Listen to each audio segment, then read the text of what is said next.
Merhabalar değerli takipçilerimiz. iPhone'umuzda gezinirken çıkan tık tık ses efektlerinin ses yüksekliğini ayarlayabileceğinizi biliyor muydunuz? Hayır dediğinizi duyar gibiyim.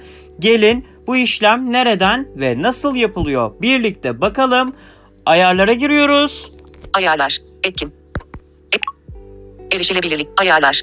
Ana ekran, düğme, erişilebilirlik, düğme. Buraya dokunuyoruz. Ayarlar, görme, başlık, VoiceOver, açık, düğme.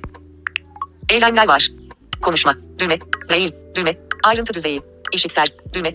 İşitsel diyoruz. Ses ve dokunuş, düğme. Buraya dokunuyoruz. Sesler, başlık.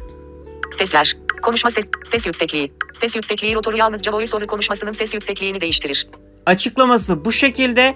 Bir solunda yer alan ses yüksekliği dediği yerde bir parmakla yukarı aşağı çekerek ses yüksekliğini arttırıp azaltabiliyoruz. Ses yüksekliği %5 ayarlanabilir. Hemen arasındaki farkı da gösteriyorum size değerli takipçilerimiz. %30, %40, %50, %60, %75. Konuşma sesini eşle, kapalı. Ses yüksekliği %75 ayarlanabilir. %6, %30, %25, %15, %5. Konuşma sesini eşle, kapalı. Arasındaki fark bu şekilde. Bir de ses yüksekliği, dokunuşlar, dokunuşlar, açık.